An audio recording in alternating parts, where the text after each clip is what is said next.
സാറേ, WHO ഇവർക്കുള്ള സഹായം അമേരിക്ക നിർത്തലാക്കി. അപ്പം ധനസഹായം കിട്ടില്ല. അപ്പോൾ ഇതിന് കാരണം ചൈനയുമായിട്ട് ഇവർക്കുള്ള ബന്ധം കൊണ്ടാണ്.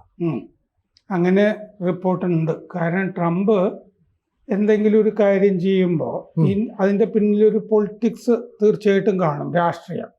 രാഷ്ട്രീയം നന്നായിട്ട് കൈകാര്യം ചെയ്യുന്ന ആളുകൾ എന്തെങ്കിലും ചെയ്യുന്നുണ്ടെങ്കിൽ അത് രാഷ്ട്രീയ കാരണങ്ങൾ കൊണ്ടായിരിക്കും. അതല്ലാതെ നമ്മളിപ്പോൾ ലോകാരോഗ്യ സംഘടന എല്ലാ രാജ്യങ്ങൾക്കും വേണ്ടതാണ്, ട്രംപ് അങ്ങനെ ചെയ്തത് ശരിയല്ല എന്നൊക്കെ ആളുകൾക്ക് ചർച്ച ചെയ്യാം. പക്ഷെ ട്രംപ് അതെന്തുകൊണ്ട് ചെയ്യുന്നു എന്ന് പറയുമ്പോൾ അതിൻ്റെ പിന്നിലൊരു രാഷ്ട്രീയം ഉണ്ടാവും. ആ രാഷ്ട്രീയം ചൈനയുമായി ബന്ധപ്പെട്ടതാണെന്നാണ് റിപ്പോർട്ടുകളിൽ കാണുന്നത്. ഇപ്പോൾ ഡോക്ടർ പീറ്റർ ദസാക്ക് എന്ന് പറഞ്ഞൊരു കഥാപാത്രമുണ്ട് അമേരിക്കയിൽ. ഈ ഡോക്ടർ പീറ്റർ ദസാക്ക് എന്ന് പറയുന്നത് ഡോക്ടർ ആന്റണി ഫൗസി എന്ന് പറഞ്ഞൊരാളില്ലേ, ഈ ഫൗസിക്ക് മറ്റേ മാപ്പ് കൊടുത്തുകൊണ്ടാണല്ലോ ബൈഡൻ ഇറങ്ങിപ്പോയത്. അല്ലെങ്കിൽ അയാളെ പിടിച്ച് ജയിലിലൊക്കെ ഇടേണ്ട കേസ് കെട്ടുകളൊക്കെ ഉണ്ട് മുമ്പ് ഈ കോവിഡും ഒക്കെ ആയിട്ട് ബന്ധപ്പെട്ടിട്ട്. അപ്പോൾ ഡോക്ടർ പീറ്റർ ദസാക്ക് എന്ന് പറഞ്ഞ ആള്, അയാൾക്കൊരു NGO ഉണ്ട്. അതിൻ്റെ പേര് മറ്റേ എക്കോ അലയൻസ് എന്നാണ്. ഈ NGO വുഹാനിലെ വൈറോളജി ഇൻസ്റ്റിറ്റ്യൂട്ട് ഉണ്ടല്ലോ, ഈ ലീക്ക് ചെയ്തു എന്ന് പറയുന്ന സ്ഥലം, കോവിഡ് വൈറസ്, അവിടെ ഗവേഷണം നടത്തിയിരുന്ന ആളാണ് ഈ ഡോക്ടർ പീറ്റർ ദസാക്കും അയാളുടെ എക്കോ ഹെൽത്ത് എന്ന് പറഞ്ഞ സംഘടനയും. എന്നിട്ട് ലോകാരോഗ്യ സംഘടന ഈ വുഹാനിൽ നിന്നുള്ള ലീക്ക് അന്വേഷിക്കാനായിട്ടൊരു സംഘത്തിനെ നിയമിച്ചല്ലോ. നിയമിച്ച സംഘത്തിൽ ആ വുഹാൻ ഇൻസ്റ്റിറ്റ്യൂട്ടിൽ ഗവേഷണം ചെയ്തിരുന്ന ഈ അമേരിക്കക്കാരൻ ഡോക്ടർ, NGO അതിൻ്റെ ഡയറക്ടർ പീറ്റർ ദസാക്കും ഉണ്ടായിരുന്നു ഹൂവിൻ്റെ സംഘത്തിൽ. അതായത് വുഹാനിൽ പോയിട്ട് അമേരിക്കൻ ഡോക്ടറും ഒരു NGO നടത്തുന്ന അമേരിക്കൻ ഡോക്ടർ ഗവേഷണം നടത്തുന്നു. ഈ നമുക്ക് വേണ്ട കാര്യങ്ങളൊക്കെ ചെയ്യത്തക്ക വിധം വൈറസിനെ മാറ്റി തീർക്കുക എന്നുള്ളതായിരുന്നു ഗവേഷണത്തിൻ്റെ ഉദ്ദേശം. അതായത് ചൈന മാത്രമല്ല ആ വൈറസിനെ ഉണ്ടാക്കിയിട്ടുള്ളത്, അതിലൊരു അമേരിക്കക്കാരനും പങ്കുണ്ട് എന്നുള്ളതാണ് ഈ ഒളിച്ചു വച്ചിരിക്കുന്ന സത്യം. അതാണ് പീറ്റർ ദസാക്ക്. പിന്നീട് അതെങ്ങനെയാണ് നടന്നത് എന്ന് കണ്ടുപിടിക്കാനുള്ള കമ്മിറ്റിയിൽ ദസാക്കിനെയും വെച്ചു. ദസാക്ക് എന്താണ് ചെയ്യുക? ചൈനയെ ഇങ്ങനെ അതെ, ഒരു അവരുടെ പങ്കുമൊക്കെ മറച്ചു വെക്കുന്ന തരത്തിൽ റിപ്പോർട്ട് എഴുതുക എന്നുള്ളതാണല്ലോ അയാൾ ചെയ്യുക. വലിയ പങ്കില്ല എന്നൊക്കെയുള്ള മട്ടില്ല, അവിടുന്ന് ആയിരിക്കില്ല, വേറെ സ്ഥലത്തു നിന്നായിരിക്കാം എന്നൊക്കെ. അതിനു വേണ്ടിയാണ് നിലകൊണ്ടത് എന്നുള്ളതാണ് റിപ്പോർട്ടുകൾ. മാത്രമല്ല ഈ പീറ്റർ ദസാക്കിൻ്റെ എക്കോ ഹെൽത്ത് എന്ന് പറഞ്ഞ NGO ഇത് ജോർജ് സോറോസിൻ്റെ ഒക്കെ ഫണ്ടിങ് ഉള്ള NGO ആണ്. അതായത് ഡീപ്പ് സ്റ്റേറ്റുകൾക്ക്, നമ്മൾ ഈ ബിൽഗേറ്റ്സ് ഇന്ത്യയിൽ വന്നിട്ട് പല കാര്യങ്ങൾ ആന്ധ്രയിലും തെലങ്കാനയിലും ഒക്കെ പല പരീക്ഷണങ്ങൾ നടത്തിയതും ഒക്കെ നേരത്തെ ചർച്ച ചെയ്തിട്ടുണ്ടല്ലോ. പലർക്കും പല അസുഖം വരികയും മരിച്ചു പോവുകയൊക്കെ ചെയ്തത് ആദിവാസികൾക്കിടയിലൊക്കെ എന്ന് പറയുന്നത് പോലെ ഈ ഡീപ്പ് സ്റ്റേറ്റിന് ഇത്തരം കാര്യങ്ങളിലൊക്കെ, ആരോഗ്യ സംബന്ധമായ കാര്യങ്ങളിൽ, വിദ്യാഭ്യാസ രംഗത്തുമൊക്കെ അവരുടേതായ അജണ്ട നടപ്പാക്കാറുണ്ട്. അങ്ങനെ ആരോഗ്യ രംഗത്ത് ഡീപ്പ് സ്റ്റേറ്റിൻ്റെ അജണ്ട നടപ്പാക്കിയിരുന്ന ആളുകളാണ് ഈ ഡോക്ടർ ഫൗസിയും ഈ ഡോക്ടർ ദസാക്കും. അപ്പോൾ ഇവരുടെ കൂടെയാണ് നിലകൊണ്ടിരുന്നത് എന്നുള്ളത് കൊണ്ട് ഹൂവിന് ഇനി അമേരിക്കയുടെ ഫണ്ട് കൊടുക്കുന്നില്ല എന്നുള്ളതാണ് ആ തീരുമാനത്തിൻ്റെ പിന്നിലുള്ളത്, ട്രംപിൻ്റെ. മാത്രമല്ല ഈ ദസാക്കിനെ ആ അന്വേഷണ ടീമിൽ വെച്ച് കഴിഞ്ഞപ്പോൾ ഈ കോൺഫ്ലിക്റ്റ് ഓഫ് ഇൻട്രസ്റ്റ് എന്ന് പറഞ്ഞൊരു സംഗതി ഉണ്ടല്ലോ.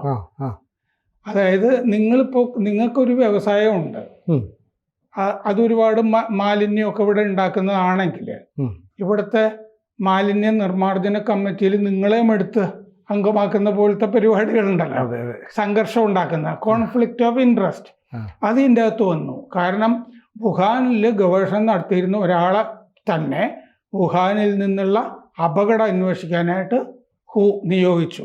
അപ്പോൾ ഈ കോൺഫ്ലിക്റ്റ് ഓഫ് ഇൻട്രസ്റ്റ് ഇതിൻ്റെ അകത്ത് ഉണ്ടായിരുന്നു. അതിനെ അഡ്രസ്സ് ചെയ്തില്ല. ആ പ്രശ്നം അഡ്രസ്സ് ചെയ്യാതെയും പിന്നെ ഇയാൾക്ക് സംരക്ഷണമൊക്കെ കൊടുത്തും പാളിച്ചകൾ പറ്റി. അത് വലിയ പാളിച്ചയാണെന്നുള്ളതാണ് കാണുന്നത്. ഈ ഡോക്ടർ പീറ്റർ ദസാക്ക് എന്ന് പറഞ്ഞ ആൾ മുമ്പ് അമേരിക്കയുടെ പ്രതിരോധ വകുപ്പിന് ഇങ്ങനെ എക്കോ ഹെൽത്തിൻ്റെ ഒരു പ്രപ്പോസൽ കൊടുത്തിരുന്നതാണ്. ഈ വൈറസിൻ്റെ ശേഷി കൂട്ടി നമുക്ക് വേണ്ട രീതിയിൽ ഉണ്ടാക്കിയെടുക്കാം എന്ന് പറഞ്ഞിട്ട് അമേരിക്കൻ പ്രതിരോധ വകുപ്പ്. ഇനി ഇയാൾ പ്രപ്പോസൽ കൊടുത്ത അമേരിക്കൻ പ്രതിരോധ വകുപ്പിന് ഈ വൈറസിനെ വേറെ രാജ്യങ്ങളിൽ ഉപയോഗിക്കാൻ കഴിയുമെന്ന് വിചാരിച്ചിട്ടാകാം. എന്തായാലും ആ പ്രപ്പോസൽ നിരസിച്ചിരുന്നു അമേരിക്കൻ പ്രതിരോധ വകുപ്പ്. അതായത് DARPA എന്ന് പറഞ്ഞ സംഘടന, defence advanced research and projects agency, അവരിത് നിരസിച്ചിരുന്നു. ടു ഡേഞ്ചറസ് എന്ന് അവർ പറഞ്ഞതായിട്ട് പ്രതിരോധ വകുപ്പിൻ്റെ രേഖകളിലുണ്ട്. ഇത് വളരെ അപകടം പിടിച്ചൊരു പണിയാണ് എന്നുള്ളത്.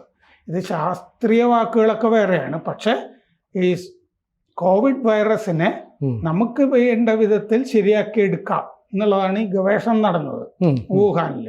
അതിലാണ് ഇയാളും പങ്കെടുത്തത്.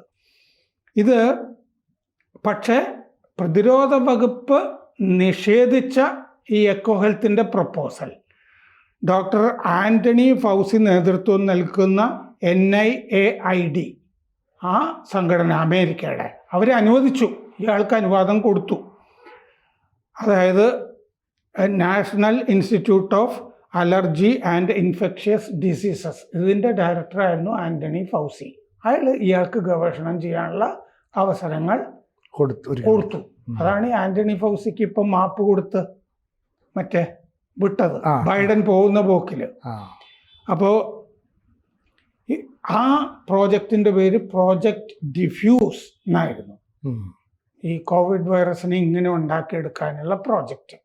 അപ്പോൾ അമേരിക്കയും ചൈന മാത്രമല്ല ഉത്തരവാദി, അമേരിക്കയിൽ ചില ആളുകളും ഡീപ് സ്റ്റേറ്റും ഒക്കെ ഉത്തരവാദിയാണ് ആ കോവിഡ് വൈറസ് വുഹാനിൽ നിന്ന് വരുന്നതിൽ. വൈറസിൻ്റെ ശേഷി കൂട്ടുന്ന പദ്ധതിയായിരുന്നു ഇത്. 2014 പല സ്ഥാപനങ്ങളിലും ലീക്ക് വന്നു കഴിഞ്ഞപ്പോൾ ചോർച്ച, ചോർച്ചകൾ വന്ന് പല സ്ഥാപനങ്ങളിലും ഇങ്ങനെ ചോർച്ച വന്നു കഴിഞ്ഞപ്പോൾ താൽക്കാലിക US ബാൻ അതിനെയൊക്കെ മാറ്റി, ബാനൊന്നും വേണ്ട എന്നൊക്കെ പറഞ്ഞ ആളാണ് ഈ ഫൗസി. ഇൻഫ്ലുവൻസ, സാഴ്സ്, MERS വൈറസുകളൊക്കെ ഇങ്ങനെ ലീക്ക് ചെയ്ത് കൂട്ടത്തിൽ പെടും. മേജർ ജനറൽ ജോസഫ് മർഫി എന്ന് പറഞ്ഞ അമേരിക്കൻ പ്രതിരോധ വകുപ്പിലെ ഗവേഷകൻ ജോസഫ് മർഫി, അദ്ദേഹത്തിൻ്റെ ഒരു കത്ത് പുറത്തു വന്നിട്ടുണ്ട്. ആ കത്തിൽ പറയുന്നത് ഈ SARS-CoV-2 വൈറസ് അത് അമേരിക്ക സൃഷ്ടിച്ചതാണ് എന്നാണ് ആ കത്തിൽ പറയുന്നത്. ഈ കോവിഡ് വൈറസിനെ അമേരിക്ക സൃഷ്ടിച്ചതാണ്. അപ്പോൾ അത് ക്രിയേറ്റ് ചെയ്തത് എക്കോ ഹെൽത്തിൻ്റെ അലയൻസ് പ്രോഗ്രാം, വുഹാൻ ഇൻസ്റ്റിറ്റ്യൂട്ടിൽ നടന്ന എക്കോ ഹെൽത്തിൻ്റെ പദ്ധതി വഴിയാണ് ഈ കോവിഡ് വൈറസിനെ സൃഷ്ടിച്ചത് എന്ന് അമേരിക്കൻ പ്രതിരോധ വകുപ്പിലെ ഗവേഷകൻ മേജർ ജനറൽ ജോസഫ് മർഫിയുടെ കത്ത് പുറത്തു വന്നിട്ടുണ്ട്. അപ്പോൾ അത് പിന്നീട് ഈ ആൻ്റണി ഫൗസിയും ബൈഡൻ ഭരണകൂടവും ഒക്കെ ഡീപ് സ്റ്റേറ്റിന് വേണ്ടി മൂടി വെക്കുകയാണ് ചെയ്തത്.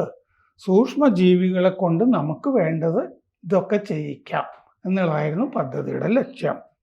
കോവിഡ് വൈറസ് ലീക്കായല്ലോ വുഹാനിൽ നിന്ന്. അത് നിഷേധിച്ചയാളാണ് ഈ ഡോക്ടർ ദസാക്ക്. അത് അവിടുന്നല്ല എന്ന് പറഞ്ഞ ആളാണ് ഈ ദസാക്ക്. സംശയാസ്പദ അയാൾ അങ്ങനെ ലാൻസെറ്റ് എന്ന് പറഞ്ഞ ജേണൽ, മെഡിക്കൽ ജേണലിൽ എഴുതുകയും ചെയ്തിരുന്നു. അങ്ങനെയല്ല എന്ന് ചെയ്യുകയും ചെയ്തിരുന്നു. ഈ ആൻ്റണി ഫൗസിയുടെ ഈ സംഘടന ഈ വുഹാനിലെ ഗവേഷണത്തിന്, എക്കോ ഹെൽത്തിന് പണം കൊടുത്തിരുന്നു. ഇതൊക്കെ കറക്റ്റാണ്. എന്നിട്ടാണ് ഇയാളെ ഹൂ എടുത്ത അന്വേഷണ കമ്മിറ്റിയിൽ വെച്ചത്. ലാൻസെറ്റിൻ്റെ ഈ അന്വേഷണ സംഘത്തിൽ നിന്ന് ദസാക്കിനെ ലാൻസെറ്റ് ഒഴിവാക്കുകയും ചെയ്തിരുന്നു ഈ കോവിഡ് അന്വേഷണത്തിൽ നിന്ന്. പക്ഷെ ഹൂ ഉൾപ്പെടുത്തി. ജനുവരി 17 ഈ കഴിഞ്ഞ ദിവസം, ജനുവരി 17 കഴിഞ്ഞ ആഴ്ച, 8 മാസത്തിൻ്റെ അന്വേഷണത്തിന് ശേഷം അമേരിക്കൻ ആരോഗ്യ വകുപ്പ് ഈ എക്കോ ഹെൽത്തിന് ഡീബാർ ചെയ്തു. കഴിഞ്ഞ ആഴ്ച ഫണ്ട് റദ്ദാക്കി. അതിൻ്റെ മുൻ പ്രസിഡന്റ് ദസാക്കിനെ 5 വർഷത്തേക്കാണ് ഡീബാർ ചെയ്തിരിക്കുന്നത്. ഈ ദസാക്കിനെ ഇപ്പം ബൈഡൻ പോകുന്നതിന് തൊട്ട് മുമ്പേ ചെയ്തുള്ളൂ.